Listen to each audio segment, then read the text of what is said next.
If you were being bullied to the point where you were scared to show up to school, how far would you go to make it stop? Because I did something I never thought I was capable of when I was in this situation. Let me break down what happened. I was in 4th grade and this kid in my class would just not leave me alone. He was always roasting me about something. And I know you guys are gonna be like, Tyler, what do you mean? You're so amazing and beautiful. How could someone roast you? Well, back in 4th grade, I was not the best looking person. I had crooked teeth. I didn't know how to talk to people. I was low-key kind of fat too. There was a lot to pick on if you just looked at me. And I knew the exact reason why this guy in my class was being a bully, because we sat at the same table by coincidence. But there was also another person that sat with us. But this wasn't just another normal student. No, it was the girl that the kid who was bullying me had a crush on. So I guess to try and impress her, he would just pick on me all the time, hoping the girl would think it was funny. And I can't even lie. He was pretty funny a lot of the time. Cause like I said, I had crooked teeth and I was pretty chubby when I was younger because my diet mostly consisted of Doritos and root beer. It low-key still kind of does. But unfortunately, there was no such thing as Ozempic for 9-year-olds at the time, so I was just stuck being fat. So I don't even blame him for all the times he would bully me.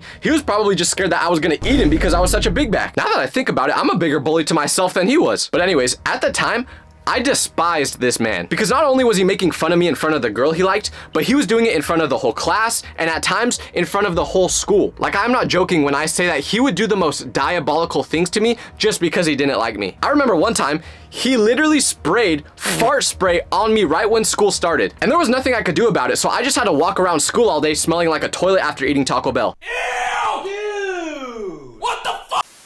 What was his reasoning for doing this, you ask? I don't know, he was just a villain. And if you've ever smelt this fart spray before, it's awful. Imagine the worst smelling porta potty you've ever been in. That smells like flowers compared to this spray. He was clever, I'll give him that. I tip my cap to him. But he would do things like this to me all the time at school that made me so embarrassed. So eventually, I was fed up. I knew something needed to change. I knew something big needed to happen. Because I didn't deserve to get bullied like this just because bro was trying to impress the huzz. So one day, I decided to do something about it. You know what I did? I told the teacher that he was bullying me while I was crying and she forced him to stop. And she told him that if he kept doing it, he would get suspended. But wait, hold on, Tyler.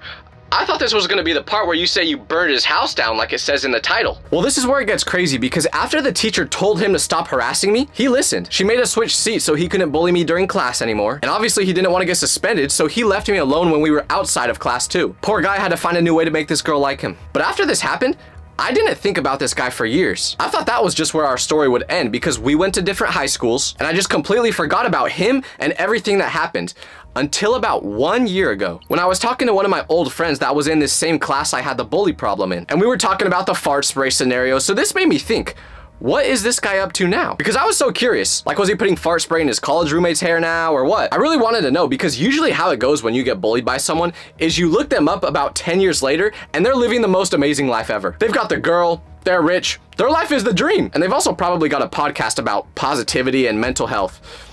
Kind of ironic. By the way, why does everyone have a podcast these days? Some of these clips I see of them are making me lose brain cells. Sorry, I just had to get that point off real quick. Anyways, when I looked up his name, I was fully expecting to see a picture of him in a penthouse somewhere in Miami because he's a crypto billionaire now, or something like that. But to my surprise, that could not have been further from reality because all I did was search his name on Google, and you know what the first thing to pop up was? A GoFundMe page. So I clicked on this GoFundMe to see where it led to, and this was when I found out that his house burned down. And he created the GoFundMe to ask for donations to repair it.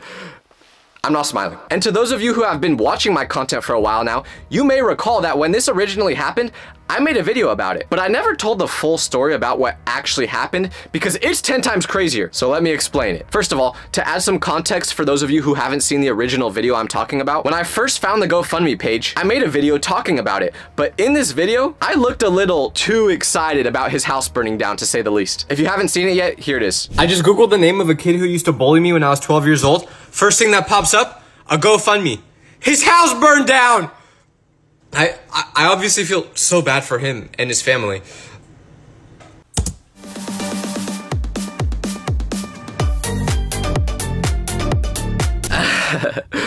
So as you can see, I didn't look too upset about this happening.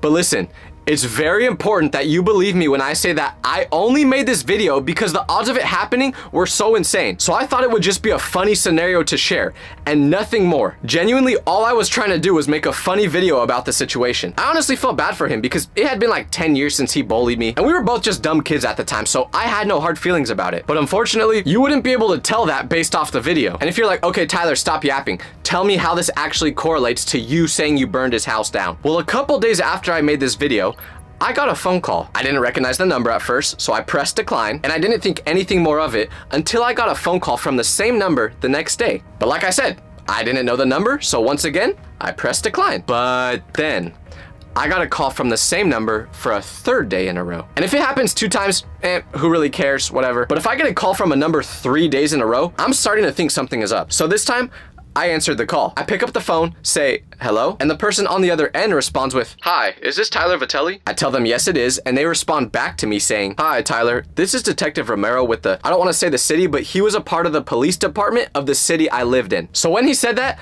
my heart started to beat a little faster, and I became real nervous because in my head, I was like, what could a detective with the police department of the city that I live in possibly want to do with me? Like, dog, I barely ever leave the house. And last time I checked, not touching grass is not a crime. I just physically gagged after saying that sentence. But anyways, I was pretty confident that there was nothing I could have done wrong that would warrant a call from a detective. So after he told me who he was, I asked why he was calling, and he said that there was an ongoing investigation. He was the main detective on the case, and he wanted to ask me a couple questions about it. So I go, okay, what is the investigation about? Then he tells me a name I never thought I would hear again and asked if I knew them, and I did. Who was this name that they asked about? My bully whose house burned down. So I'm still trying to connect all the dots here because the video I made a couple days ago just completely left my brain. Like I said, it was just a funny 5-second video and I didn't think anything more of it. So I was like, I haven't seen this kid in forever. Why am I getting a call from a detective? But I tell the detective, yeah, I kind of do remember him. And they say to me, kinda? It doesn't seem like you just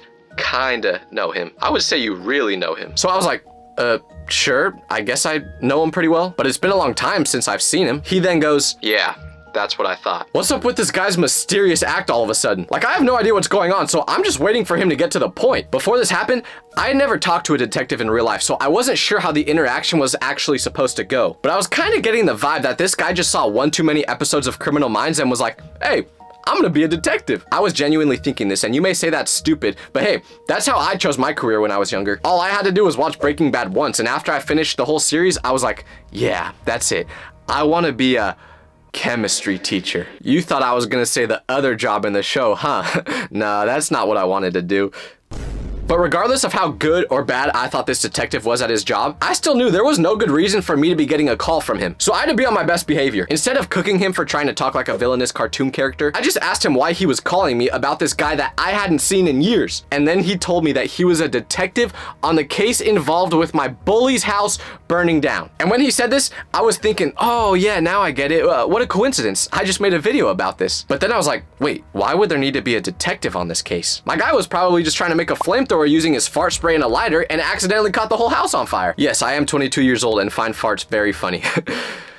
What's wrong with me? But when I asked why there was a detective on this case, he told me it was believed that the fire didn't just start from natural causes. No, they had reason to believe it started from arson, meaning someone purposely burned his house down. This didn't really surprise me though, because this guy made a lot of villains. You know how bad he treated me, just imagine how bad he treated other people. But when the detective said this, I knew exactly why I was getting a phone call now, and I wasn't laughing anymore.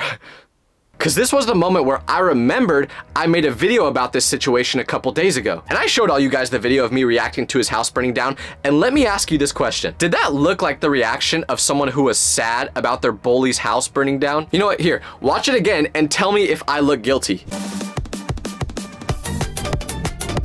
Dog, I'm going to jail! When I watched the video back for the first time after the detective told me what was happening, that was my first thought. Because does that video look like someone who is innocent to you? It sure doesn't to me, and I was the one who made it. Rewatching that video after I learned what happened even almost made me be like, wait, did I burn his house down? I had motive because he bullied me, and I clearly did not have remorse because I was bobbing my head like this when I reacted to it. So I did not think my odds were looking good, because I've seen all the TV shows just like this detective has. If they even have the slightest piece of evidence on you, they're gonna say you're guilty. It don't matter if you actually did it or not. The only thing that matters is what the jury thinks. Because imagine I'm in court and the judge is like, all right, detective, what evidence do you have that Tyler is guilty? Oh, there's a video you want me to see? Okay. Mr. Vitelli, is this you? Allegedly? Guilty. I don't need to see any more evidence. Lock this guy up. No, judge, wait, can I at least say goodbye to my mom first? No, absolutely not. But you can say hello to your new neighbor, Diddy. No, please.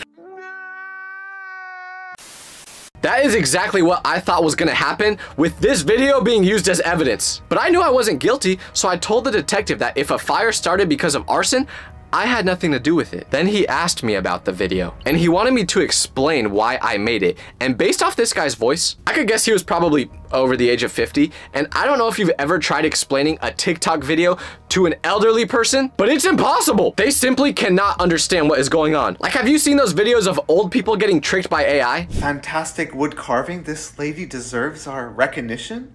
What an art. It's a gift from God. God bless you, and thank you for sharing of your talent. Thanks be to God. Love you. Like, you could show your grandma a video of a bunch of cats doing the salsa together and she would believe it. And no, that is not an exaggeration.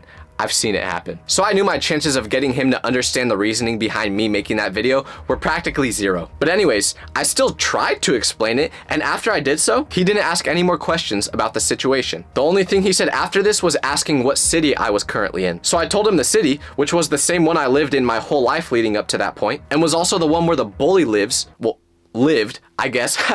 Sorry, not funny. Detective, I'm innocent. But he just asked me to stay close to the area for the next couple of days in case they needed to talk to me in person. So basically all I'm hearing when he says that is, I'm a suspect now. So I do as they say and don't leave the city because I don't want to look guilty. And like I said, I barely leave my house anyway, so this was pretty easy. Regardless of if I lit that house on fire or not, I wasn't going anywhere. But these next couple of days were super nerve-wracking for me because although I knew I was innocent, it doesn't matter what I know, it just matters what they think. So I was waiting, freaking out the next couple of days, not being able to sleep. But the funny part about this time is I was so paranoid that the detective would try to follow me or just get more information on me. So I tried to look as innocent as possible that week because I reposted a story on my social media of our local fire department and I put the goat emoji on it. As if my stupid social media story was going to be the turning piece of evidence that would make a jury think I was innocent. Oh, have you seen that video? This guy definitely did it. I mean, I thought so too, but did you see that story he posted with the goat emoji?